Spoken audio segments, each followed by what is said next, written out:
Exactamente al lado de la gruta donde nació Jesús está la cueva de San Jerónimo, donde él está enterrado. ¿Qué importancia tiene San Jerónimo? Toda la importancia. Gracias a San Jerónimo tenemos la Biblia. San Jerónimo era un erudito, uno de los padres de la iglesia. Dominaba varios idiomas, el arameo, el latín, el hebreo. Y gracias a él se pudo ordenar la Biblia y tenerla traducida, de donde después se hicieron las traducciones a los idiomas modernos, digamos, castellano, inglés, francés, alemán, igual. Incluso Martín Lutero, la Biblia la tradujo de la Biblia de San Jerónimo. San Jerónimo, siendo tan erudito, tan doctor, tan sabio, se vino a vivir aquí como eremita, renunció a todo, a vivir en esta cueva como un gran renunciante. Es la soledad del desierto que debemos vivir todos, que no es mala, que no se debe ver negativamente, porque en realidad todos nosotros hemos nacido solos y solos nos vamos a ir de la encarnación. Esa soledad debe ser vista místicamente, debe ser vista como un privilegio para poder nosotros estar en comunión con Dios. Nos pueden acompañar por fuera la pareja, los amigos, la familia, pero por dentro no nos puede acompañar absolutamente nadie. Esta es la gran realidad. Vamos a ver entonces la cueva de San Jerónimo.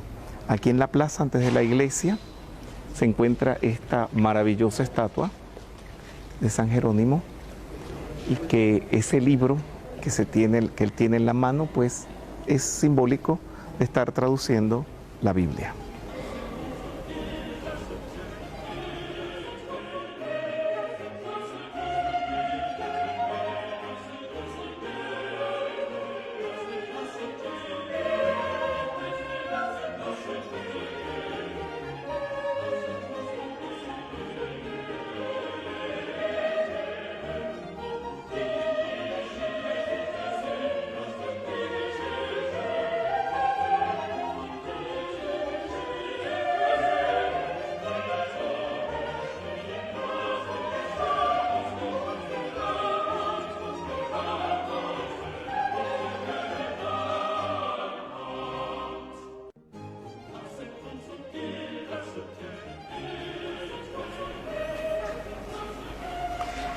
Esta es la tumba de San Jerónimo, que está este maravilloso relieve de su persona, y siempre hay que recordar que la Biblia es un tratado de cómo vivir. No es un tratado de prohibiciones para tener la vida amargada o esperar que se llegue a la vejez para meterse en una iglesia como vieja beata o viejo beato para vivir de acuerdo a lo que diga la Biblia. No. Mientras más jóvenes seamos, más acojámonos a la Biblia. Mi persona que empezó a conocer la parte metafísica de la Biblia, le agradezco a Dios porque he podido vivir mejor, he podido tener más éxito en la vida, conseguir más cosas, tener más salud, más opulencia, todo eso gracias a poner en práctica lo que allí me dice. La Biblia no es un código de ritos, no es un código de prohibiciones, de dogmas, de tradiciones, no, nada de eso. Es un libro casi de psicología, de qué aplicar ante los problemas de la vida para uno poder salir adelante, siempre y cuando se sepa interpretar la parte oculta de la Biblia.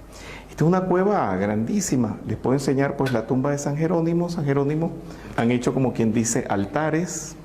Miren lo grande que es esta cueva, y está inmediatamente al lado de la gruta de la Natividad.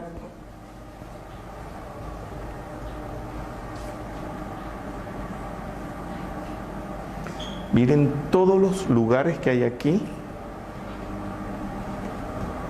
Aquí vivía él, esta era como su casa, sus apartamentos.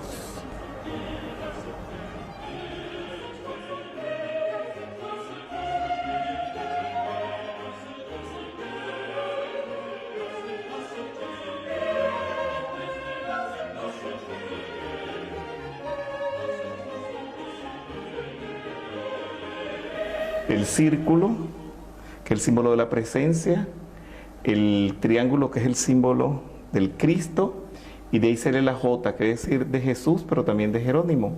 Christus Jesu, amén, dice aquí. Amén. Hermoso esto.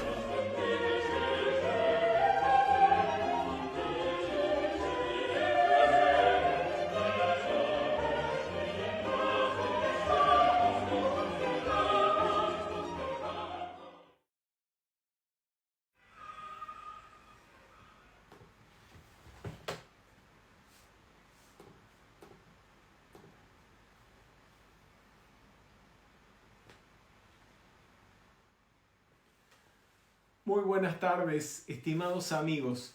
Les habla Fernando Candiotto desde la ciudad de Prato, en la Toscana, en la República Italiana. En el día de hoy, miércoles, vamos a dar inicio al ciclo de metafísica cristiana. Están viendo ustedes ahora en sus pantallas el título de la actividad de hoy, Dios en el principio. Vamos a comenzar el ciclo de metafísica cristiana por el principio. Y el principio es precisamente Dios, por donde tiene que comenzar todo en nuestra vida. Están viendo ustedes en pantalla la bibliografía que vamos a trabajar en esta primera parte del ciclo de metafísica cristiana. Estamos hablando del libro Biblia de Rubén Cedeño, y el libro Dios y el Yo Soy de Emmett Fox, que es la primera parte de la compilación de las obras completas de este padre de la metafísica, Emmett Fox, quien fuera también y facilitador, maestro físico de Connie Méndez. Están viendo ustedes las páginas web en las cuales pueden ustedes encontrar información, ya sea para obtener el material en formato impreso o en formato digital. En el caso del libro Biblia, todavía no ha salido en la versión impresa, esperamos que en pocas semanas más lo esté, pero sí está ya disponible para todos ustedes en formato digital o en formato ebook, en libro electrónico. Bien, vamos a avanzar un poquito. Estamos comenzando, les decía, el ciclo de metafísica cristiana.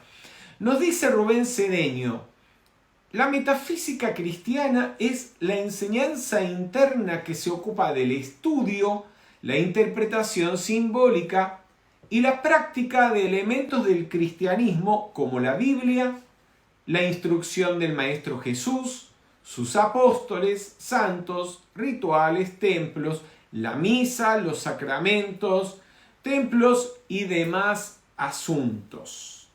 Así como hemos pasado, iba a decir un año y no, fue más de un año, prácticamente un año y medio, todo el 2020 y parte del 2019, estudiando, trabajando y profundizando en las enseñanzas del señor Gautama Buda, el más grande maestro de Oriente, es decir, profundizando en el Buddha Dharma. Vamos a dar inicio ahora a un ciclo de metafísica cristiana en el cual vamos a profundizar, por supuesto, en las enseñanzas del Maestro Jesús. Aunque en esta primera parte, como nos vamos a concentrar sobre todo en el Antiguo Testamento, no vamos a hablar tanto del Maestro Jesús, pero todo el estudio, la interpretación metafísica de la Biblia y sobre todo la práctica de lo que en ella encontramos conduce al desenvolvimiento de la conciencia crística. Así como la práctica de la enseñanza del señor Gautama Buda conduce al desenvolvimiento de la conciencia búddica. La conciencia crística y la conciencia búddica son dos aspectos, o tal vez mejor sería decir dos fases en el desenvolvimiento de la conciencia de nuestro real ser. No puede haber desenvolvimiento de la conciencia búddica si no ha habido previamente un desenvolvimiento, un desarrollo de la conciencia crística. Y todo el estudio de la Biblia, tanto del Antiguo como del Nuevo Testamento, la puesta en práctica de esta enseñanza, meditar en ella, vivenciarla, lleva a desenvolver y a manifestar el Cristo, a volverse un Cristo encarnado como lo fue el Maestro Jesús. Y hay algo muy interesante, y es lo siguiente, que la conciencia crística es lo que más nos atañe a todos nosotros, porque el Cristo, la conciencia crística o el Cristo interno es, podemos decir, esa parte del ser interno que se ocupa del desarrollo de la evolución en los planos inferiores. Es decir, el Cristo interno es el que vela por el desenvolvimiento del ser humano en los planos inferiores, es decir, en la personalidad. Estamos viendo aquí en pantalla la lámina de la presencia yo soy. Recordemos que todo es trino en el universo, como lo hemos aprendido, incluso en la iglesia o dentro del cristianismo. Dios es Padre, Hijo y Espíritu Santo. Y esa Trinidad se ve reflejada también en la constitución del ser humano. San Pablo dice que el ser humano es espíritu, alma y cuerpo. O lo que en términos metafísicos llamaríamos la presencia yo soy, que está representada en la parte superior de la lámina, pero que a su vez con su luz lo envuelve y lo abarca todo. El Cristo interno o alma, que es intermediario entre el espíritu y el cuerpo, entre la presencia yo soy y la personalidad. Y el cuerpo, que no está constituido solamente de carne y hueso. En el cuerpo o la personalidad incluimos también la mente, los sentimientos y la vitalidad. Entonces, ¿qué pasa? ¿Por qué les decía el Cristo interno? La presencia yo soy en su propio plano, se los vuelvo a poner, la presencia yo soy en su propio plano, aquí tenemos una lámina y la pueden ver también detrás mío, en su propio plano ella está ausente de qué es lo que ocurre en los planos inferiores hasta cuando la corriente de vida alcanza la tercera iniciación, porque hasta la tercera iniciación no hay contacto entre el ser inferior y la presencia yo soy. El que sí se ocupa del desarrollo y la evolución en los planos inferiores, es decir, el que vela por el desenvolvimiento en los cuerpos inferiores que conforman la personalidad, es el Cristo interno, que aunque es una conciencia positiva y no registra absolutamente nada negativo, sí puede, como quien dice figuradamente, mirar hacia abajo, mirar hacia los planos inferiores, mirar a la personalidad, darse cuenta de lo negativo, pero no lo acepta y por lo tanto no lo registra. No sé si queda claro o tienen alguna pregunta al respecto de este tema, pero me importa que lo tengan claro. Entonces, en la medida en que el Cristo interno va logrando control sobre el cuerpo físico, sobre la vitalidad, sobre las emociones y también sobre la mente, sobre los pensamientos, se va desenvolviendo conciencia crística.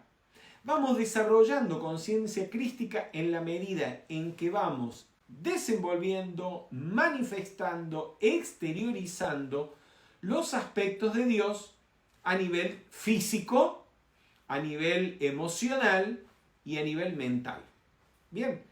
Y todo eso lo podemos conseguir poniendo en práctica la enseñanza que los maestros de sabiduría, la divinidad, han descargado para toda la humanidad, no solamente para los cristianos, a través de la Biblia. Pero a la Biblia hay que descifrarla, interpretar los símbolos en los que está encerrada. Bien. La Biblia es un libro de contenidos espirituales, históricos, metafísicos y psicológicos escrito en símbolos, que interpretados de acuerdo con la metafísica cristiana lo convierten en un tratado de psicología del alma para resolver los asuntos propios de la vida física y de la vida espiritual.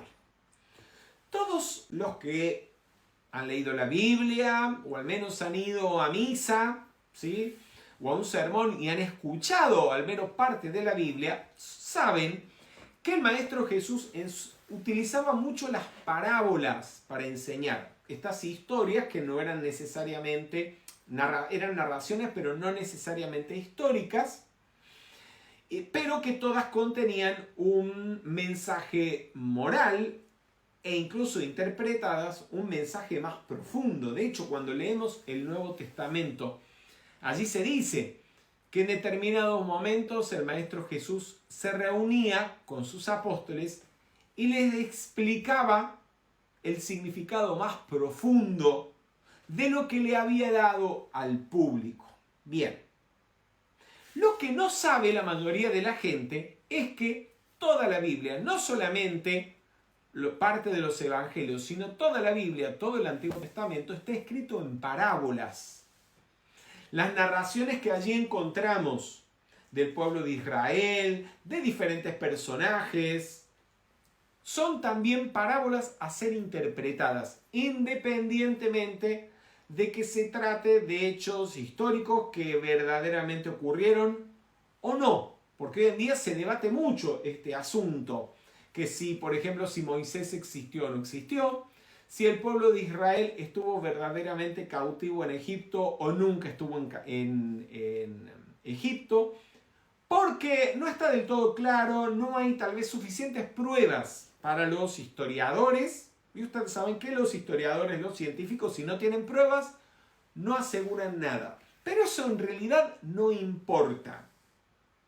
Lo que sí importa es interpretar estas historias, estas narraciones, extraer la enseñanza metafísica que ellas tienen para darnos y sobre todo ponerlas en práctica. Seguimos, muy bien. ¿Cómo está compuesta la Biblia? La Biblia reúne las enseñanzas de dos de las más grandes religiones del mundo occidental. Estamos hablando de el judaísmo y del cristianismo, que de hecho el cristianismo es la religión más expandida en el mundo, con mayor cantidad de fieles o seguidores. Pero fíjense una cosa, también reúne las enseñanzas que se dio oportunamente para las dos eras precedentes, las dos eras que precedieron a la actual, es decir, la era de Piscis, cuya enseñanza fue la del Maestro Jesús, que la encontramos en el Nuevo Testamento. Y la era de Aries, cuya enseñanza encontramos en el Antiguo Testamento, que viene a ser la Biblia judía o la Biblia hebrea o el Tanaj. Entonces, ¿qué tenemos? En la Biblia tenemos dos grandes partes, el Antiguo Testamento o Tanaj, que viene a ser la Biblia judaica, más algunos libros más que se le agregaron, pero también de origen hebreo, donde encontramos narraciones de, sobre todo, historias y narraciones del pueblo de Israel. Y luego en el Nuevo Testamento tenemos narraciones sobre la vida y las enseñanzas del Maestro Jesús y también las enseñanzas de sus discípulos directos, de los apóstoles. ¿Y qué es lo que pasa? Es muy importante que tengan consciente esto. Vean bien esa diapositiva. Porque esa enseñanza del Antiguo Testamento fue la enseñanza de la era de Aries. La que encontramos en el Nuevo Testamento fue la enseñanza de la era de Piscis. Y hoy en día estamos en la era de Acuario. Usted no puede ser un buen estudiante de las enseñanzas de la era de Acuario. Es decir, usted no puede ser un buen metafísico o un buen estudiante de las enseñanzas del maestro Saint Germain si usted no pone en práctica, no tiene, es más, le diría, si usted no tiene en gran medida realizada las enseñanzas de las eras anteriores, porque ¿qué va a hacer usted estudiando lo nuevo si lo viejo todavía no lo tiene asimilado? Y por ejemplo, para resumir las enseñanzas de la era de Aries, que fue la enseñanza que se descargó a través del judaísmo, tenemos, ¿qué tenemos? ¿Qué tenemos? Tablas de Moisés. Tenemos las tablas de la ley, los 10 mandamientos. No robar, no mentir.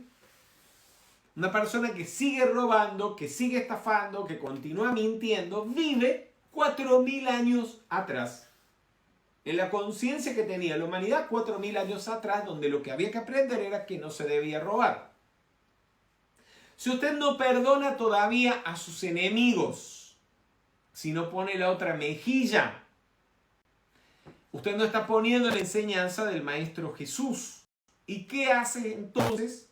Estudiando metafísica. No les digo que no estudien metafísica, ni que no estudien los libros de Saint Germain, pero por eso, como quien dice, para nivelar a todo el estudiantado, es que estamos llevando adelante este ciclo de metafísica cristiana, porque hay mucho todavía, mucho que nos falta de lo que se dio a través de la dispensación cristiana para realizar. De hecho, si lo hubiéramos realizado todo, ya no estaríamos ni encarnados, hubiéramos ascendido como el propio Maestro Jesús y como tantos de sus discípulos, como tantos santos que con la enseñanza de Jesús les fue suficiente para conseguir el pleno desenvolvimiento de su conciencia crística. Muy bien, ¿cómo se interpreta la Biblia? Existe lo que se llama la técnica Pesher.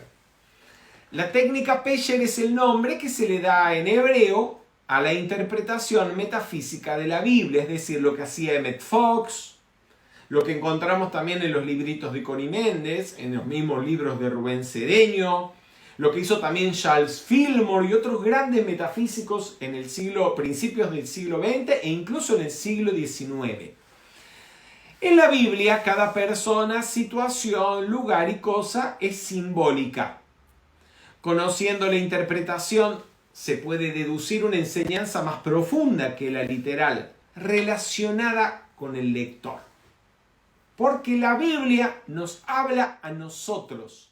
Lo que usted escucha de la Biblia, lo que usted lee en la Biblia, hasta cuando ve una película sobre la Biblia, como los 10 mandamientos, eso habla de usted, no de gente que vivió hace 2000 o 3000 años, sino de tu vida habla.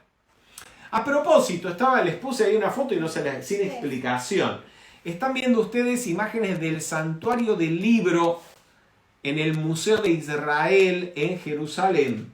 El Santuario del Libro es un edificio que se construyó especialmente para conservar buena parte de los manuscritos hallados en el Mar Muerto. A mediados del siglo XX, saben ustedes que de una manera aparentemente casual, pero ustedes saben que las casualidades no existen, por principio de causa y efecto y por principio de correspondencia, todo tiene una causa, las casualidades no existen. Entonces se encontraron estos manuscritos, que eran muchos de ellos originales de la Biblia, que todavía están en estudio, algunos en traducción, porque también hay muchos que son escritos, digamos, inéditos, desconocidos, pero de la época del Maestro Jesús o de algunas décadas antes. Y fueron los estudiosos de los manuscritos del Mar Muerto los que se dieron cuenta en el ámbito científico de lo que ya Emmett Fox, Charles Fillmore, George Fox y otros grandes metafísicos se habían percatado, que la Biblia está escrita en símbolos. Y a esa metodología para interpretar, o ese sistema para interpretar los símbolos encerrados en la Biblia, les dieron el nombre de técnica Pesher. Pero la técnica Pesher no es otra cosa que la interpretación metafísica de la Biblia. Bien, vamos al Génesis. ¿Qué es lo que nos atañe específicamente hoy? La palabra Génesis deriva de un término latino y ese de un término griego, y quiere decir principio. A los primeros 5 libros de la Biblia, que conforman el Pentateuco o la Torá, los hebreos les pusieron como título la palabra con la que comenzaban, como se hace a veces con muchas canciones o como se pasa con las áreas de ópera, por ejemplo. O mio babino caro, le pusieron al aria le ponen o mio babino caro, ¿por qué? Porque son las primeras palabras del aria. Bueno, lo mismo hicieron con esos 5 primeros libros de la Biblia, que se considera a Moisés como el autor de estos. Por ejemplo, el Génesis. ¿Por qué? Porque el Génesis comenzaba con en el principio Dios. El libro del Éxodo habrá empezado con la palabra Éxodo, números con números y así sucesivamente. ¿Se entiende? Bien. Y el primer libro de la Biblia empieza diciendo en el principio Dios. El Génesis indica lo primero que hay que hacer cuando se realiza algo en la vida. Es decir, poner primero a Dios. Al crear, al darle inicio a algo, a una carrera, al abrir un grupo de metafísica, al iniciar un ciclo de estudios o de aprendizaje, si usted se va a casar y va a formar una familia, fundar una empresa, en todo hay que poner primero a Dios. ¿Y cómo lo hacemos? Le voy a poner un ejemplo. Mantener siempre en la conciencia que lo importante es que se cumpla la voluntad de Dios, o mejor dicho, que lo que vayamos a hacer esté alineado con la voluntad de Dios.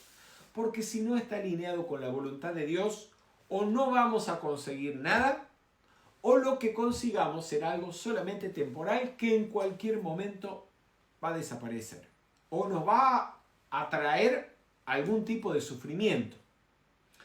Me encuentro en este momento en Italia. Salí de la República Argentina hace ya casi 4 semanas. Ustedes saben, sobre todo los que viven en Argentina, pero bueno, son situaciones que se viven un poco más o un poco menos en todo el mundo en este momento, que hay ciertas restricciones para realizar viajes. Si bien yo había adquirido el pasaje para salir de la Argentina con anticipación, el gobierno argentino, por protección de la salud pública, había puesto limitaciones a la gente que podía ingresar al país a través de aviones y por lo tanto a la que también podía salir. Y había que esperar como 10 días antes o una semana antes de la fecha del vuelo para saber si el vuelo salía o no salía. Bien. Llegó la fecha y el vuelo que me tocaba para salir de la Argentina fue cancelado, fue suspendido. Y no solo mi persona, sino, porque no fue ese vuelo, fueron decenas de vuelos los cancelados. Y mi persona junto con cientos o probablemente miles de pasajeros pasamos a lista de espera para ver si podríamos volar, ser reubicados en otro vuelo y volar una semana, 2 semanas después, un mes después o cuando Dios dijera. Bien. Pasaban los días y la agencia de viaje que me estaba asistiendo en estos afanes no lograba comunicarse con la aerolínea para ver qué se podía hacer. Y me sugirieron que me acercara personalmente a las oficinas de la aerolínea y así lo hice. Cuando llegué a las oficinas no recibían al público, había un número de WhatsApp para solicitar turno. Le expliqué a la persona que estaba en la puerta que no podía esperar porque faltaban contados días para mi vuelo y fue amable la persona en dejarme pasar y ser atendido. La persona que me atendió, el empleado de la aerolínea, me confirmó que estaba yo en lista de espera junto con miles de personas. Me pidió el número de teléfono y me dijo, cuando tengamos alguna novedad, lo llamaremos, sin darme mayores esperanzas. Salí de ahí pensando en que se manifieste la voluntad de Dios. Me fui a tomar un café a reflexionar sobre el asunto y dije, bueno, en nombre de la magna presencia de Dios yo soy. Si está en ley que haga este viaje en este momento, pues que todo se dé armoniosamente. Pero que en cualquier caso se manifieste la voluntad de Dios. No habían pasado ni 5 minutos que había hecho ese tratamiento, que era más que un tratamiento, una reflexión.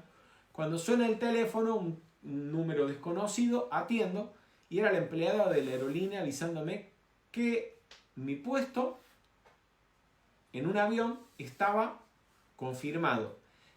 Y me estaban cambiando de avión y mandándome al destino el mismo día en el que yo tenía que salir originalmente. O sea, no me estaban postergando ni siquiera 24 horas. Acuérdense de eso. Todo lo que vayan a hacer, digan, en el nombre de Dios, con el favor de Dios, si Dios quiere. O utilizando esa frase que está incluida dentro de la oración científica, la fórmula de la oración científica, de acuerdo con la voluntad divina. Que lo que se manifieste en tu vida esté siempre de acuerdo con la voluntad divina, porque la voluntad divina es el máximo bien para cada uno de nosotros.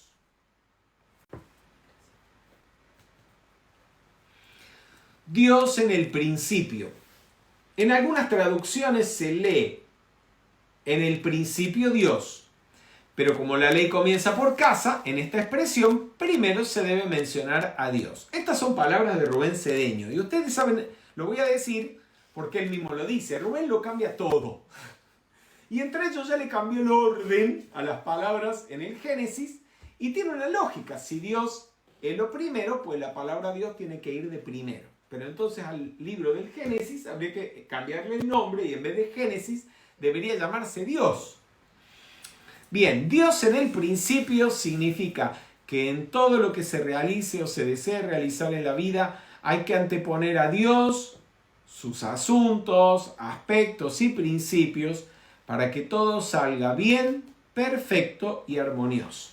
Ahora, yo le voy a preguntar a ustedes.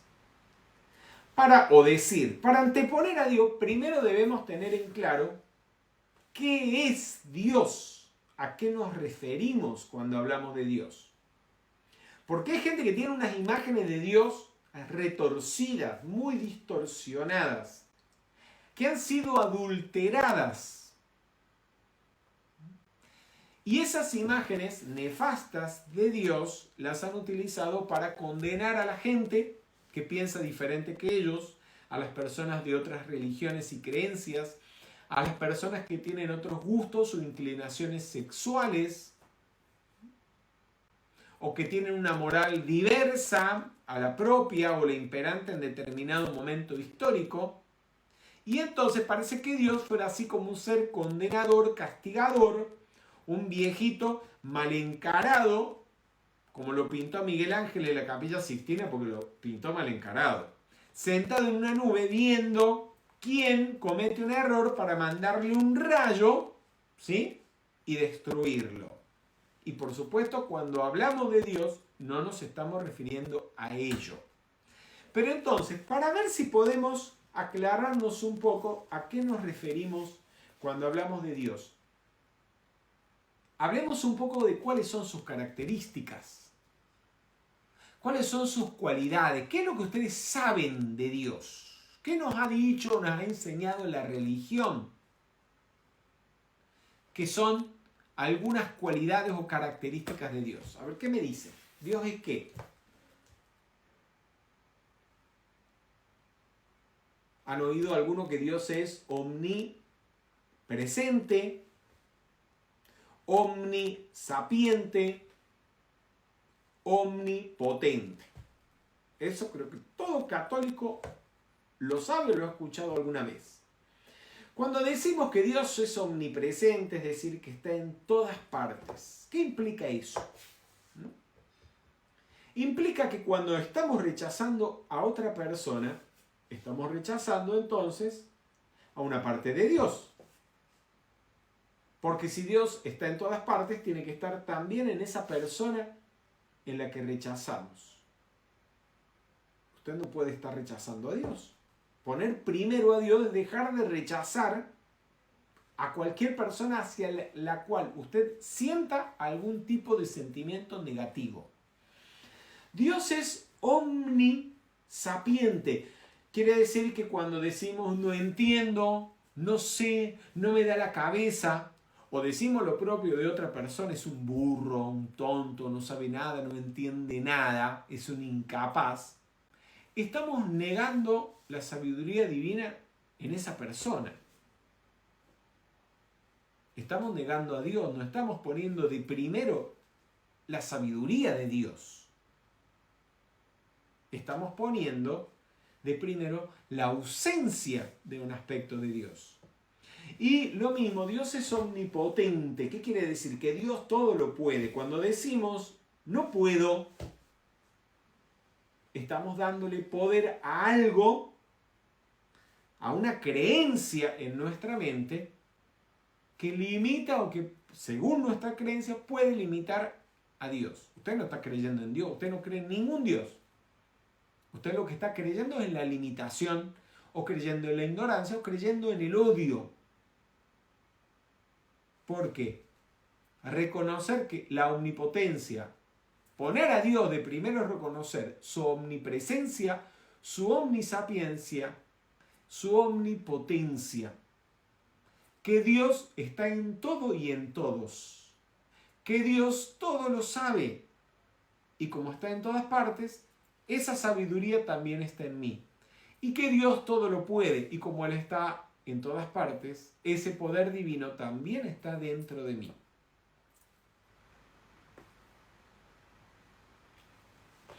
Podemos afirmar juntos: Dios es la única presencia, el único poder y la única actividad.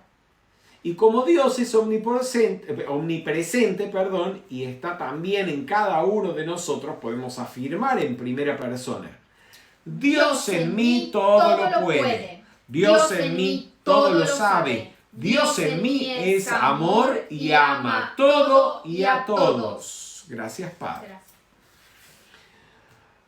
Dice Rubén Cedeño: los 7 aspectos de Dios son y definen quién es Dios y su naturaleza. Meditar y activar los aspectos de Dios en la propia vida es descubrir la esencia de Dios. Aquí nos vamos a detener a reflexionar, porque aquí está la clave, gente, de resolverlo todo en tu vida, de desenvolver conciencia crística. Pero desenvolver conciencia crística no es una cuestión mística de que me voy a ir con la mente a no sé qué plano. No, desenvolver la conciencia crística es desenvolver, por ejemplo, la prosperidad de Dios y ser próspero físicamente, manifestar que el dinero te llueva y que tengas dinero en tu cuenta bancaria, en tu bolsillo, en tu caja fuerte, en abundancia.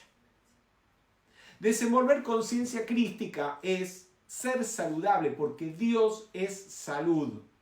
No es que Dios sea saludable o tenga salud, Dios es la salud. Por lo tanto, la enfermedad, la apariencia de enfermedad,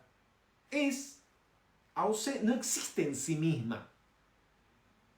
Es simplemente algún grado de ausencia de Dios. Falta de desenvolvimiento de la conciencia divina, de la conciencia crística.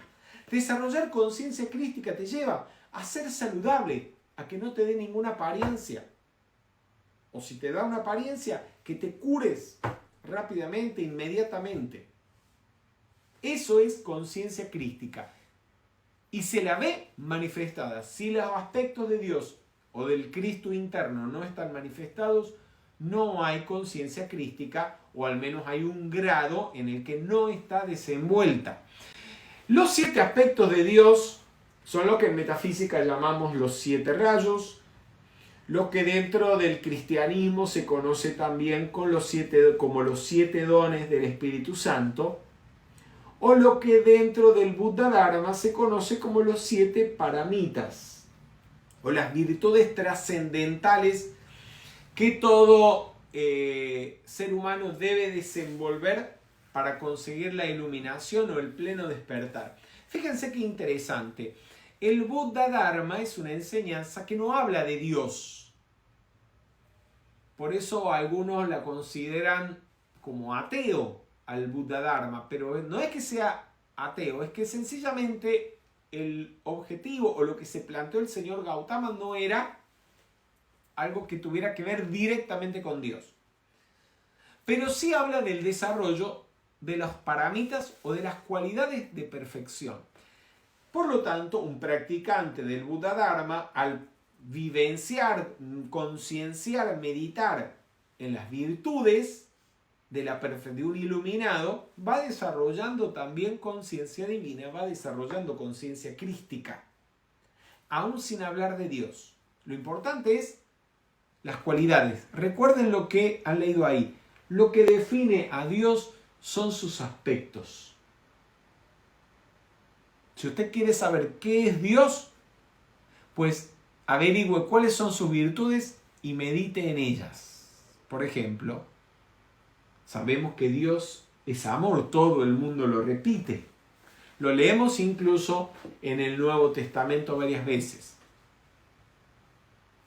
No es que Dios tenga amor o que Dios sea un individuo excelsamente amoroso. No, Dios es el amor en sí mismo. Por lo tanto, eso significa que cuando amamos, somos uno con Dios, porque Dios es ese amor que sentimos, que expresamos, que manifestamos por nosotros, por los demás. Y al revés, el odio, el resentimiento, la completa indiferencia al sufrimiento ajeno, por ejemplo, es falta de amor y por lo tanto falta de Dios. Pero ese odio no existe por sí mismo, así como el frío no existe. Ustedes saben que el frío en realidad no existe, lo que hay es más calor o menos calor, lo que existe es el calor. Lo que llamamos frío en realidad es subjetivo, porque lo que es frío para usted, para alguien que está acostumbrado a vivir en el Polo Norte o en la Antártida, no es frío, o puede no ser frío. Pero lo que sí hay y lo que sí se mide desde el punto de vista físico, es decir, científico, es el calor, mayor o menor cantidad de calor. En otras palabras, cuando una persona experimenta odio, quiere decir que el nivel de amor en ella es muy bajo. Y esa falta de amor es ausencia de Dios. Lo mismo el temor. El temor no significa otra cosa que la falta de fe, de confianza en la vida, en nosotros mismos. El temor en sí mismo no existe. Pero entonces fíjense una cosa, cuando odiamos a otra persona, cuando una persona odia a otra, está rechazando a una parte de Dios. No está poniendo a Dios en el principio, sino está poniendo su odio en el principio. Y cuando justificamos el odio, cuando justificamos el temor, cuando justificamos la enfermedad, cuando justificamos la depresión, porque hay quien la justifica, ¿sí? ¿Y cómo no voy a estar deprimido? ¿O cómo no voy a estar enojado? ¿Cómo no voy a estar deprimido? Llevo 1 año y medio viviendo solo en medio de esta pandemia y no veo a nadie. O estoy enojado porque hace 1 año y medio o 6 meses que estoy encerrado con mi mujer, con mis hijos y ya no los aguanto más. ¿Cómo querés que los aguante? ¿Sí? Entonces, mientras lo estamos justificando a todo eso, ¿qué estamos haciendo? Poniéndonos yo en el principio, en vez de Dios en el principio. Muy bien, ahí tenemos, por supuesto, los aspectos de Dios, algunos de los aspectos de Dios incluidos en cada uno de los 7 rayos. Hay muchos más, pero no me entraba en la diapositiva para ponerlos a todos. Vamos a recordar, en el rayo azul tenemos entonces voluntad, fuerza, fe, protección. ¿Qué más, Delia? Principio, Principio, decisión, Determinación, decisión, sacrificio. Muy bien. En el rayo dorado tenemos sabiduría, inteligencia, discernimiento. Sí. En el rayo rosa, amor, tolerancia y diplomacia. En el rayo blanco, ascensión, belleza, pureza y arte. En el rayo verde, salud, verdad, concentración y alegría. En el rayo oro rubí, paz, provisión, devoción, misticismo. En el rayo violeta, libertad, perdón y transmutación. Entonces, Dios en el principio significa poner sus virtudes en primer lugar y no justificar nada que no esté de acuerdo con los aspectos de Dios, sino al contrario, meditar, reflexionar, trabajar en ese aspecto de Dios que más nos haga falta. Si nos está haciendo falta salud, meditar en que Dios es salud, que Dios es vida y que siendo Dios omnipresente, esa vida y esa salud está también en nosotros. Y empezar a concienciarlo. Recuerden, donde está tu mente, allí estás tú. Así que al poner la atención en un aspecto de Dios, estamos empezando a meditar y a convertirnos en eso que es el objeto de nuestra meditación. Y así podemos desenvolver, exteriorizar, empezar a actuar y a hablar de acuerdo con ese aspecto de Dios que estaba parcialmente ausente en nuestra conciencia. Si te hace falta, ¿qué más puede ser? Inteligencia o alegría. Todo te dice, pero qué triste, parece pan triste. Si estás todo el tiempo con caracúlico, amargado. Diga, prima, por supuesto, dígale, no lo acepto, le quito poder. Pero empieza a trabajar la felicidad, la alegría, para que la gente vea otra cosa. Y ayudar a que rompan con ese arquetipo mental de tristeza que te están imponiendo. Vamos, empieza a meditar en la alegría, en la felicidad, que Dios es felicidad, que Dios es alegría, que la vida es para gozarla, para disfrutarla. Y lo mismo si necesita amor. Sí, Delia. Tengo una pregunta. Dime. Respecto a la palabra principio y pensando ahora en el rayo azul, meditando en los aspectos, Sí. El rayo azul tiene como uno de sus aspectos el principio, Sí. que hace referimiento a los siete principios universales. Exactamente. ¿Qué relación tiene con en el principio Dios? Que significa que poner primero a Dios es no solamente poner de primero poner de primero es darle prioridad a algo, ¿verdad? Darle prioridad a la manifestación, a la vivencia, a pensar, a hablar de los aspectos de Dios. Y eso, hablar de los aspectos de Dios o darles prioridad, implica también darle prioridad a los principios universales.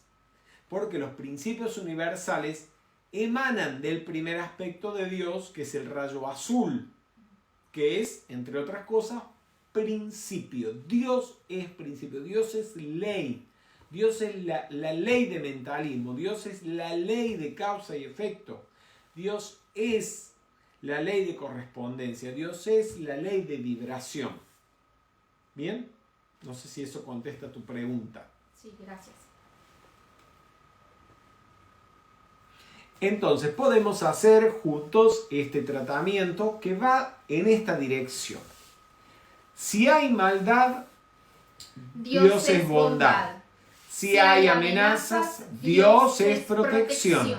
Si hay temor, Dios es fe. Si hay odio, Dios es amor. Si hay discordancia, Dios es armonía. Si hay fealdad, Dios es belleza.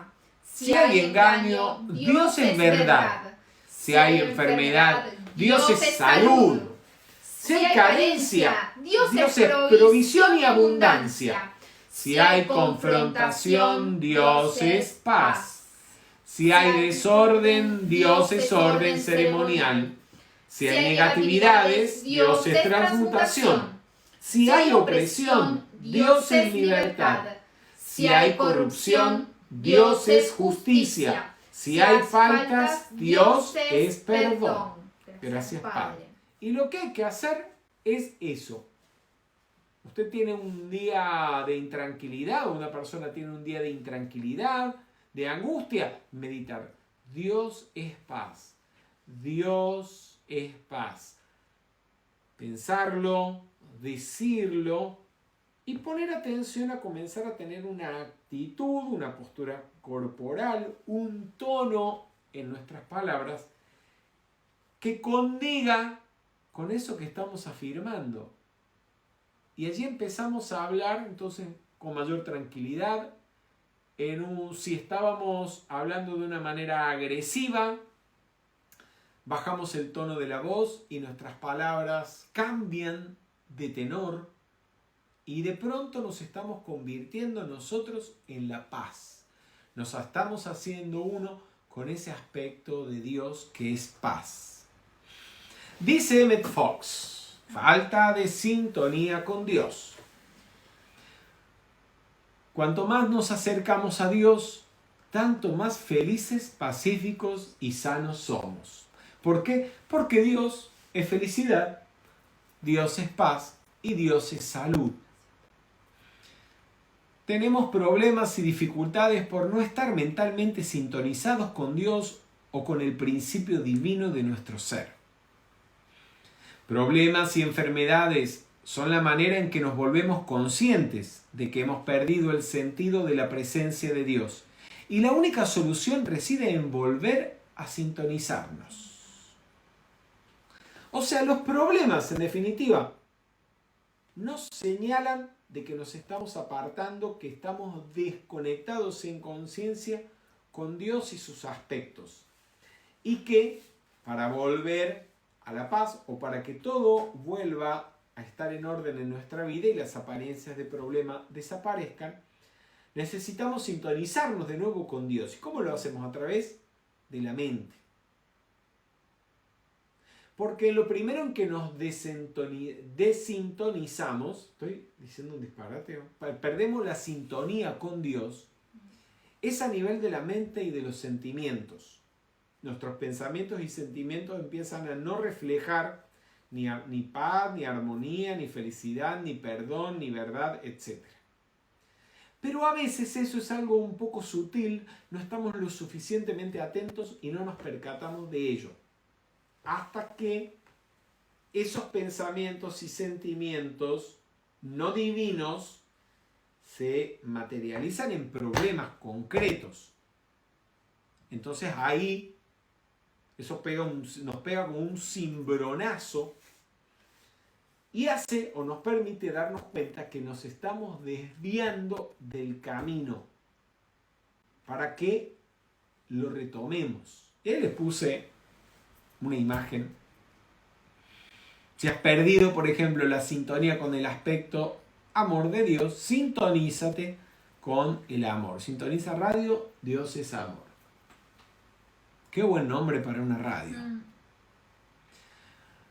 Vamos a hacer este tratamiento que es una manera de sintonizarse. El tratamiento se llama Dios me ama. A mí me encanta este tratamiento. Cuando empezamos en la metafísica en Argentina, Rubén Cedeño traía la costumbre de Venezuela de imprimir unas pequeñas tarjetitas con este tratamiento, Dios me ama, y con otro que muchos de ustedes conocen, que es el yo soy positivo.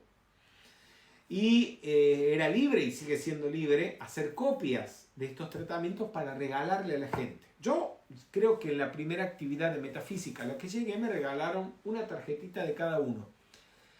Y me lo aprendí de memoria. Y todas las mañanas, cuando iba al colegio primero y después cuando ya terminé el colegio y en las mañanas ayudaba en el trabajo a mi papá, me iba caminando a la empresa de mi papá repitiendo una y otra vez el Dios me ama y el yo soy positivo.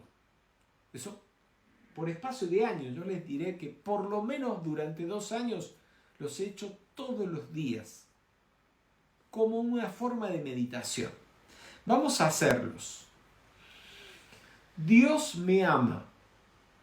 Yo estoy protegido y lleno de fe divina porque Dios me ama. Yo estoy iluminado y lleno de sabiduría divina porque Dios me ama. Yo estoy activo y lleno de amor divino porque Dios me ama. Yo estoy limpio y lleno de belleza divina porque Dios me ama. Yo estoy sano y lleno de verdad divina porque Dios me ama. Yo estoy en paz y lleno de provisión divina porque Dios me ama. Yo estoy perdonado y lleno de sabiduría divina porque Dios me ama.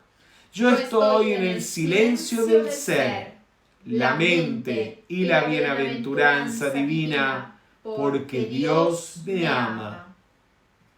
Gracias, Padre. Asuntos de Dios. Reconocer a Dios en el principio implica ocuparse de sus asuntos. ¿Y cuáles son los asuntos de Dios? Pues la enseñanza espiritual, el que le imparte, que puede ser un facilitador, el gurú, un sacerdote, rabino, etc. Ocuparse del lugar donde se le imparte, de la oración, de los decretos, las meditaciones y el servicio a los necesitados. ¿Qué te asegura ocuparte de los asuntos de Dios? Te asegura el no tener problemas. Hay gente, ahí les puse un muchacho meditando, ¿por qué? Porque hay gente que dice, es que yo no tengo tiempo de meditar porque tengo muchas ocupaciones, me levanto muy temprano, trabajo muchas horas, tengo marido, tengo hijos. Acuérdense de esto. Palabra de Connie Méndez, de Emmett Fox, de Saint Germain, de Rubén Cedeño. Así que todos los maestros lo dicen. Si no tienes tiempo para meditar, para hacer tus decretos o tus oraciones, para ir a tu actividad de metafísica, o si eres fiel, por ejemplo, de la Iglesia Católica, para ir a tu misa, es porque tu tiempo está lleno de problemas. Y si tú pones a Dios de primero, y eso implica poner de primero sus asuntos, entonces primero haces tu meditación, o tus decretos, o tu práctica espiritual matutina, y después todo lo demás. Vas a ver que las apariencias de problemas van a empezar a desaparecer de tu vida. Y entonces vas a disponer cada vez de más tiempo para ocuparte de lo que te corresponde y además para ocuparte de tu desenvolvimiento espiritual.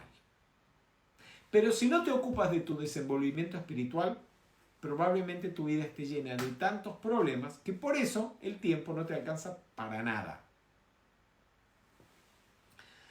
Respecto de los asuntos de Dios, recordemos que Jesús, cuando era un niño y en el templo de Jerusalén, lo encontraron rodeado, discutiendo con los doctores de la ley en el templo sobre las enseñanzas. ¿Vos te acordás, Delia, de cómo fue que Jesús paró ahí? ¿A los 12 años? ¿O no te acordás? No, bueno, se los recuerdo. Les recuerdo un poco cómo es la historia. Jesús vivía con su madre, con María y con San José en Nazaret, pero habían bajado hasta Israel para celebrar la Pascua. Seguramente se reunirían familias, porque eran muchos los hebreos, los judíos que tenían esta costumbre. Regresaron a Nazaret, Jesús tenía 12 años, pero junto con la caravana, cuando están a mitad de camino, se dan cuenta de que Jesús no está con ellos. ¿Y qué pasó con Jesús? Y empiezan María y José a retroceder sus pasos buscando a Jesús, y así llegan hasta el último punto donde lo recordaban, que era en el templo. Y se lo encuentran en el templo y se lo encuentran discutiendo, prácticamente enseñándoles a los doctores de la ley, a los más sabios de los sacerdotes y sumos sacerdotes. Yo me imagino a San José y a María, como cualquier padre o madre en esa situación, le habrán mínimamente recriminado o armado un escándalo a Jesús, y Jesús les dijo, sin inmutarse: ¿y ustedes no sabían que yo debo ocuparme de los asuntos de mi Padre?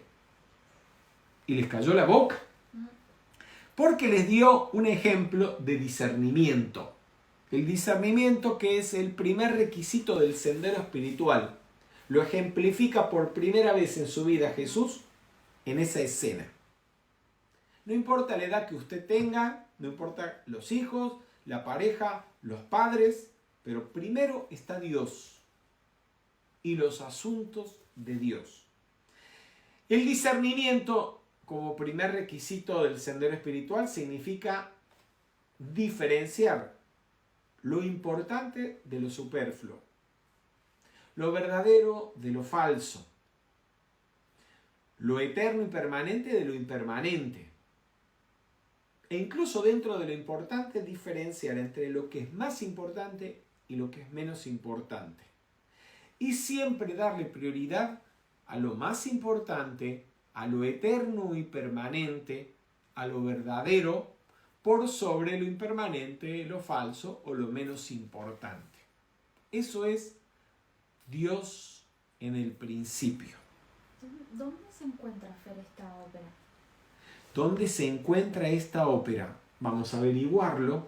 De memoria, tengo la idea, pero es que no te quiero decir que algo... Creo que está en la Galería de la Academia en Venecia, pero no estoy seguro. De todas maneras, es una obra de Pablo el Veneciano, de Paolo Veronese, Wow. actualmente el maestro que ocupa el cargo de Mahachohan, o Espíritu Santo para la Tierra, Pablo el Veneciano. Estoy casi seguro que está en la Galería de la Academia. Bien, seguimos. El hombre propone y Dios dispone.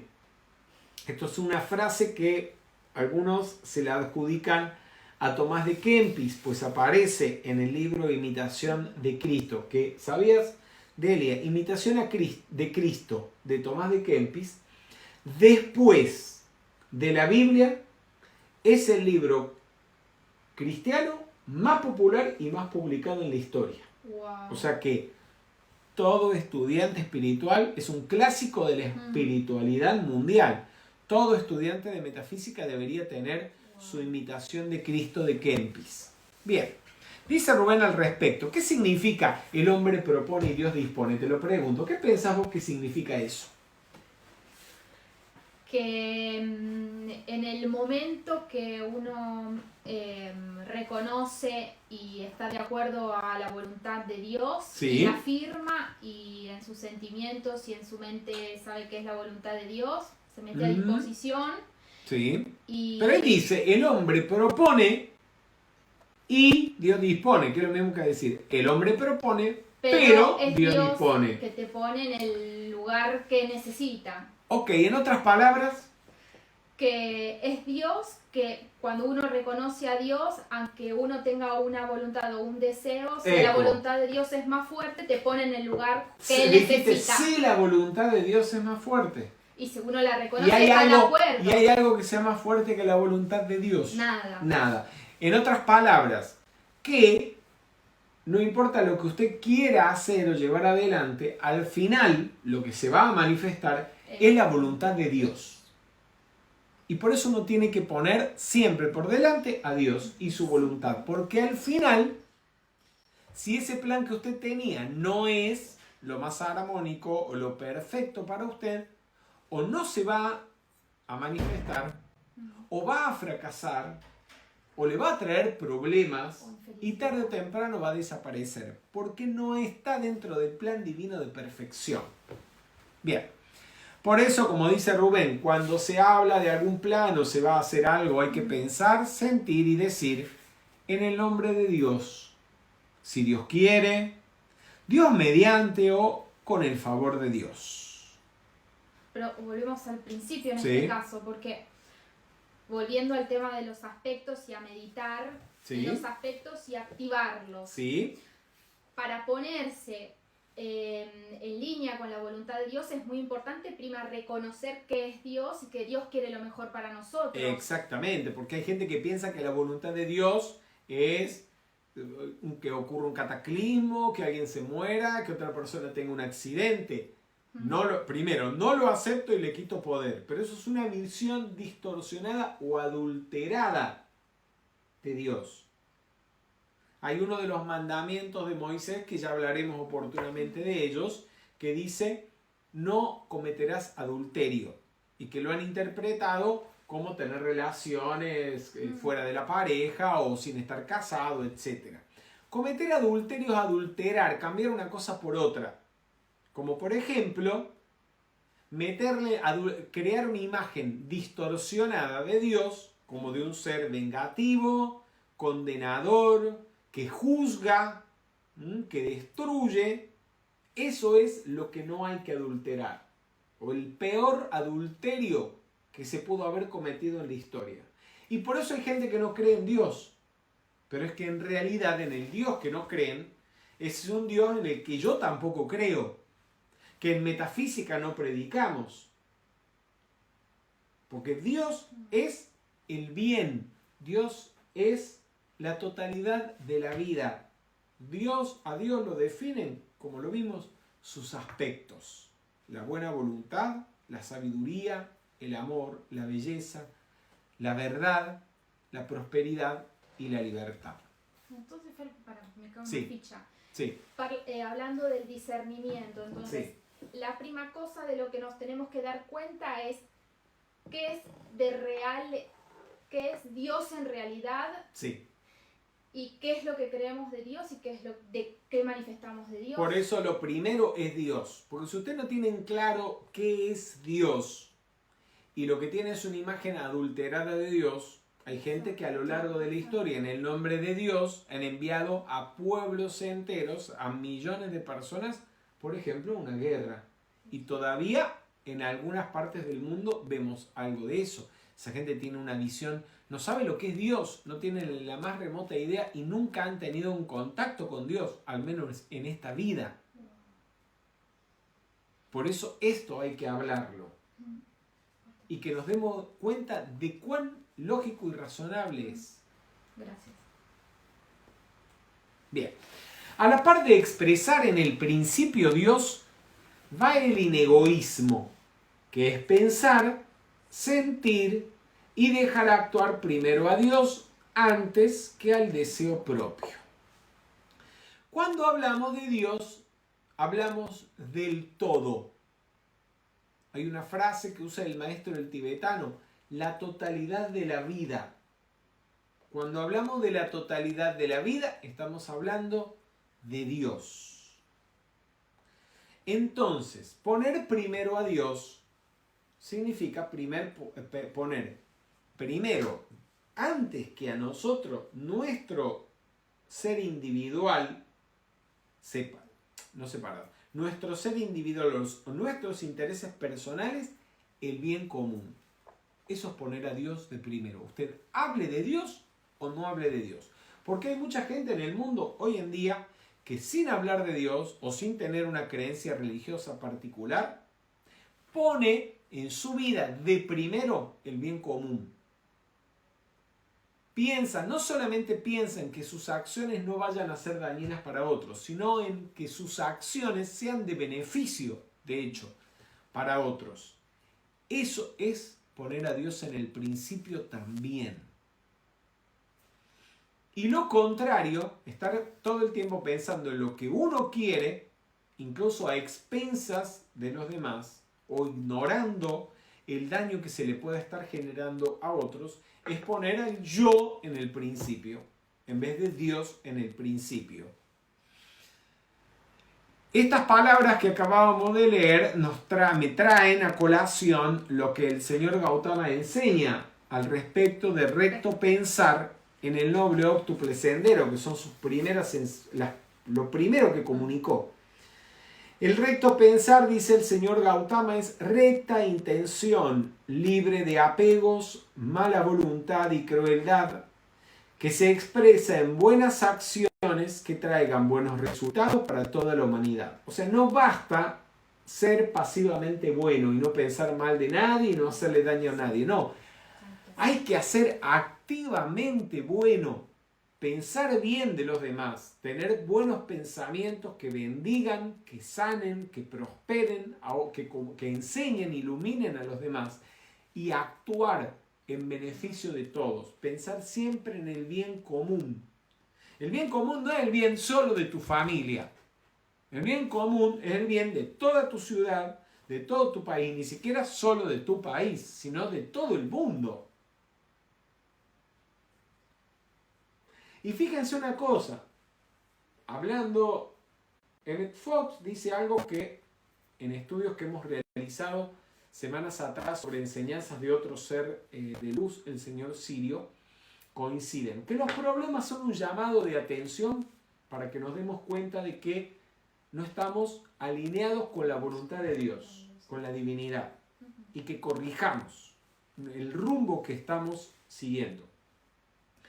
Y la situación que actualmente está atravesando la humanidad es bastante clara. Claro que la solución de esto implica que habiendo una vacuna para curar una apariencia de enfermedad, se vacune a todo el mundo, no solamente a los de mi país, ni a de los países que son amigos, digamos. No, hay que vacunar a los 7.300 millones de habitantes que hay en la Tierra. Hay que pensar en todos. Nos está obligando a pensar en la totalidad.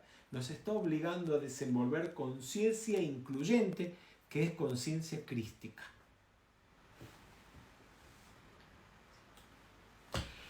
Si tienes que resolver una separación, emprender un negocio, pagar deudas, ocuparte de tu familia, comprar un auto, fundar un grupo espiritual, realizar una idea, hacer unos estudios, en todo pon primero a Dios. Si lo haces, estarás asegurándote el éxito de esa empresa. Así que decreta: Dios es el guía de mis pasos. Vamos todos. Dios es el guía de mis pasos. Estas palabras maravillosas de Emmett Fox. En algún momento todas las personas tienen que poner a Dios primero en sus vidas. Es decir, que tu verdadero desarrollo espiritual tendrá que convertirse en lo único que realmente importe. Una vez que pongas a Dios en primer lugar, encontrarás que te preocuparán mucho menos las cosas sin importancia, que no hacen más que malgastar tu tiempo y energía. Tu vida se simplificará y se tranquilizará, será más rica y valdrá infinitamente más la pena vivirla. Esas palabras de Fox prácticamente resumen lo que hemos estado conversando. ¿Qué hay que poner? Hay que tener orden ceremonial en la vida. Orden ceremonial es uno de los aspectos de Dios. Y significa, entre tantas cosas, tener un orden de prioridades en nuestra vida. ¿Qué es lo que va primero? ¿Qué es lo que va segundo? Cuando nos sentamos en una mesa, incluso, ¿quién se sienta primero? ¿Quién empieza a comer primero? Entonces, de primero siempre debemos poner a Dios, incluso en la mesa. Antes de meterte un bocado y empezar a comer, darle gracias a Dios por los alimentos y bendecirlos. Eso es poner primero a Dios, Dios en el principio. Y de segundo, tercero, cuarto, etcétera, allá ahí ustedes verán cómo acomodan a la familia, a la pareja, a los hijos, los nietos, el trabajo, el negocio, la carrera, el club, el deporte, el hobby, etcétera. Pero primero tiene que estar siempre Dios. No van a ser, yo he contado esta historia un par de veces, pero la cuento siempre ¿por qué? Porque vi el comienzo, el desarrollo y el final de la historia. Esto era una facilitadora de metafísica, de cual prácticamente dependían los grupos de metafísica en una ciudad. Eran miles de personas las que asistían a los seminarios de metafísica en esa ciudad. Y esta persona tenía en sus manos en esa época la organización de todo eso y la gente que quedaba después en las clases regulares. Y ella, de un modo un tanto jocoso, divertido, en broma, pero ustedes saben que el inconsciente no entiende de bromas ni de chistes. Ella usaba el poder del decreto para decretarse un marido millonario, pero se le olvidaba el resto de la fórmula, que fuera en armonía para todo el mundo, de acuerdo con la voluntad divina, bajo la gracia, de manera perfecta. Tanto lo decía y tanto lo decía que un día apareció el marido millonario que le ofreció casamiento, pero le puso una condición terrible. Se trataba de un personaje público, conocido en su ámbito, y él creía que el hecho de que su esposa estuviera en la metafísica podía influenciarlo de un modo negativo. Entonces le puso como condición para casarse con ella que abandonara completamente la metafísica. Y lo peor es que esta persona lo hizo. Me la encontré muchos años después. El marido millonario que la había hecho abandonar la metafísica se murió, desencarnó. Y así ella se quedó sin el marido y sin su sendero espiritual. No sé eso no lo sé. Si se quedó con los millones o no, no lo sé. Pero el día que se vaya de la encarnación, los millones los dejará o se los habrá gastado. Pero sí hay otra historia, conozco muchas, y realmente Delia, creo que vos también y algunos de ustedes también, que no son para nada graciosas, pero les voy a contar esta, que Rubén la suele repetir de vez en cuando. Esta era una alumna de Connie Méndez, una señora que llegó a la metafísica y después de un tiempo mejoró su salud, mejoró su nivel económico. Ella quería casarse, consiguió un marido muy acomodado, quería tener una casa, tuvo su casa, no solo una casa, una mansión, quería tener su coche, tenía varios coches, y un día organizó una fiesta. Invitó a Connie Méndez y a algunos de sus estudiantes a la fiesta, y allí ellos se enteraron que la fiesta era para despedirse de la metafísica, porque ya había conseguido, según ella, lo que quería de la metafísica. Pues bien, se ausentó y se apartó de Connie Méndez y de su grupo y de la enseñanza, y a los pocos meses lo perdió todo.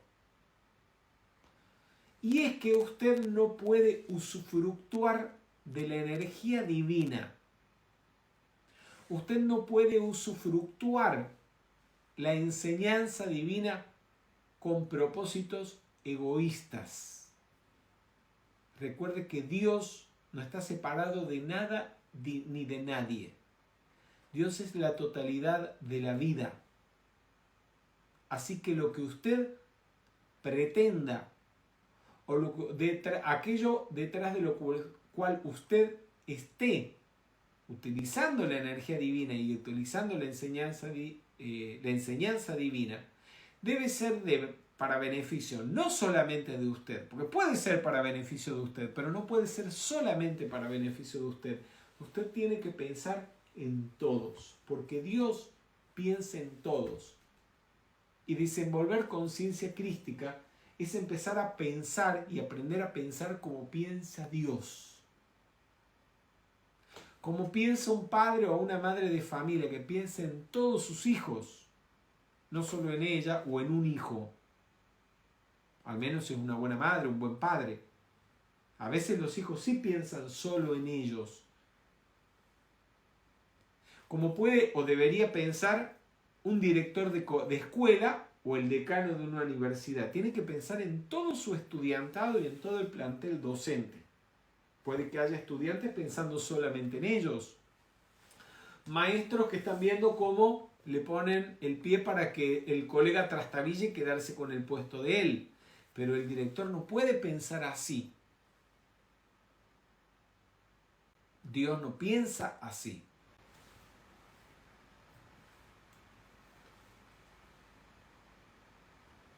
Bien, seguimos.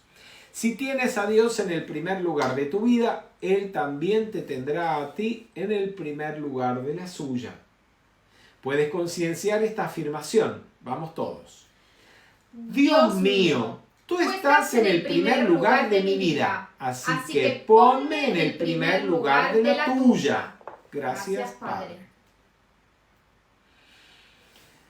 Jesús señala, el reino de Dios está dentro de vosotros. Es decir, que es un estado de conciencia interno de completa felicidad y perfección que es nuestro verdadero hogar.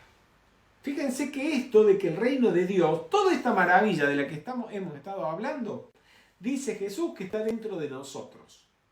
Y es lógico, porque si Dios es omnipresente, tiene que estar también dentro de nosotros. Y si a Dios lo define en sus aspectos, esos aspectos tienen que estar dentro de nosotros también. Y fíjense que estas palabras, o con otras palabras, por ejemplo, Krishna en India, como personificación del Cristo, afirma que Él está en el corazón de todos los seres. El Buda, el señor Gautama Buda, hablaba del Tathagata Garbha o el germen de Buda. Es decir, que cada ser humano tiene dentro de sí el germen de la iluminación, o es un Buda en potencia, un ser divino en potencia, un ser clarificado en potencia. Por eso Jesús dice, no os preocupéis diciendo qué comeremos, o qué beberemos, o con qué nos vestiremos. Buscad primeramente el reino de Dios y su justicia, y todas estas cosas os serán dadas por añadidura. Dios en el principio, la primera frase de la Biblia, puesta en práctica, es la clave para desenvolver y manifestar la divinidad, los aspectos de Dios, y entre ellos la prosperidad. Por eso, una de las claves de la prosperidad, que nos la da el Maestro Jesús con estas palabras, es buscar primero a Dios, poner a Dios en el principio. Y Dios se va a ocupar de que tengas trabajo, de que si te quedaste sin departamento consigas pronto uno mejor para alquilar y sin tener que buscarlo mucho, que si el automóvil que tenés no está funcionando, está fallando, lo puedas o se arregle o lo cambies por uno mejor. Pero primero hay que poner a Dios. Y uno le puede pedir a Dios, dejen de quejarse, usen la oración científica, digan, amada presencia de Dios yo soy, yo quiero esto, o decreto esto en armonía para todo el mundo, de acuerdo con la voluntad divina, bajo la gracia, de manera perfecta y si está en ley. Gracias Padre porque ya me lo diste. Eso es también poner a Dios en el principio. Quejarse, lamentarse, pensar negativamente, que no lo vamos a conseguir eso bueno que nos hace falta, es poner a yo, es decir, a la negatividad de la personalidad en el principio. Entonces, Fer, ¿qué Sí. es un estado de conciencia? Esto es un estado de conciencia esto. El Cristo, la conciencia crística del Cristo es un estado de conciencia. La prosperidad es un estado de conciencia. De no estar preocupado porque te falta... ¿Qué característica tiene una persona con conciencia de prosperidad? Decímelo. Que vos conoces gente que no es metafísica, que a lo mejor ni le interesa la metafísica o la espiritualidad, pero conciencia de prosperidad tiene. ¿Cómo piensan? Por ejemplo, no se limitan en sus proyectos. Sí. Eligen siempre lo mejor y lo más lindo sin pensar cuánto cuesta. Bien. Se rodean de gente que piense como ellos y que les dé ideas. Bien.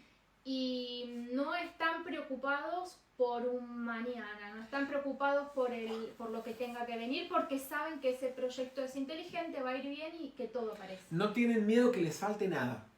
Exacto. Eso es conciencia de prosperidad. La prosperidad es un estado de conciencia, es un grado de desenvolvimiento de conciencia crística, porque el Cristo es prosperidad. ¿Sí? Les podrán faltar otros aspectos de Dios, Claro. pero ese lo tienen bastante desenvuelto. Continúa Jesús diciendo, vuestro Padre sabe de qué cosas tenéis necesidad antes que vosotros le pidáis. Wow.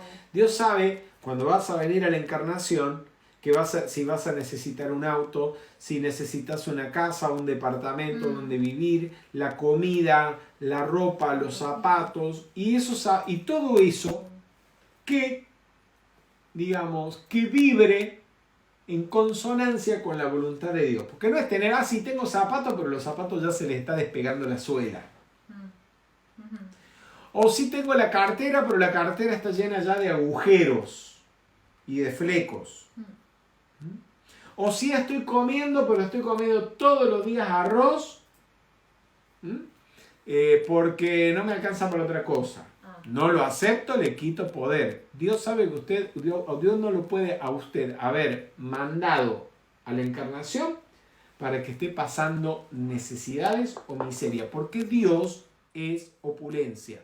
Y como ya vieron, dice Jesús que el reino de Dios está dentro de nosotros. Por eso Jesús también dice en alguna otra parte que no hace falta gritarle, porque Él está más cerca de nosotros que nuestros pies, que nuestra propia respiración. Porque Dios es nuestro real ser, es nuestra conciencia pura. Agrega Jesús, mirad las aves del cielo que no siembran, ni siegan, ni recogen en graneros, y sin embargo vuestro Padre Celestial las alimenta. ¿No valéis vosotros mucho más que ellas? Considerad los lirios del campo, cómo crecen. No trabajan ni hilan, pero os digo que ni aun Salomón con toda su gloria se vistió como uno de ellos. Entonces, si el hombre más rico, millonario, la mujer más rica y millonaria, con su vestido, sus corbatas de más alto precio y de más alta calidad, no se visten tan bien como una flor o como una serpiente o como un zorro,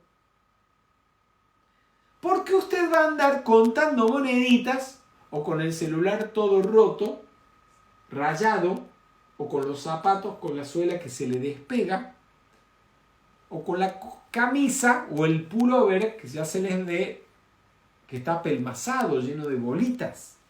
Eso no es la voluntad de Dios.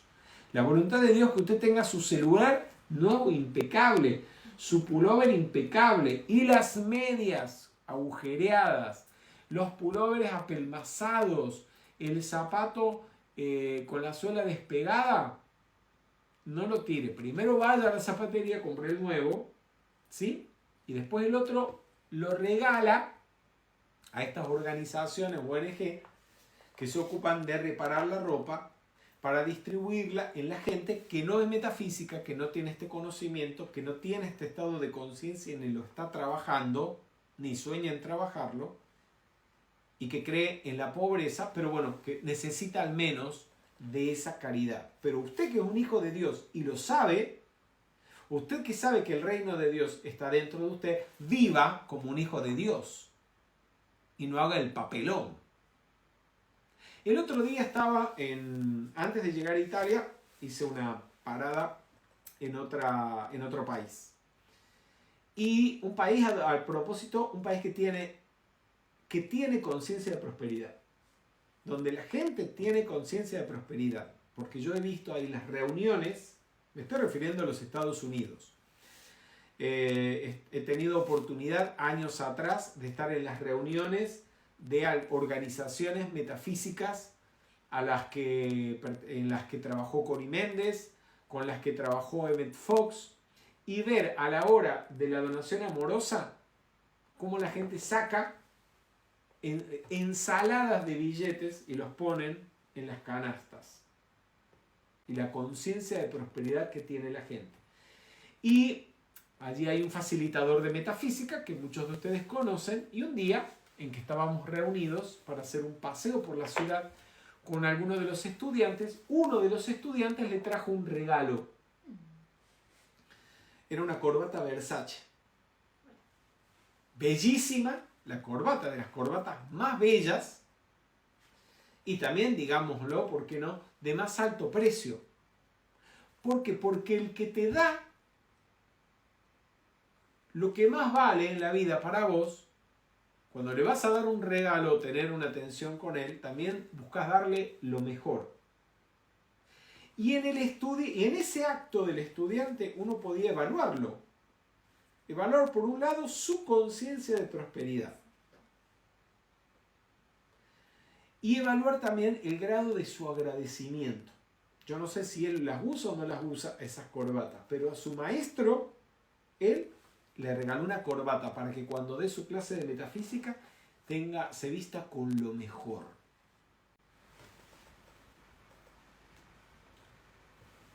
Bien, vamos a dejar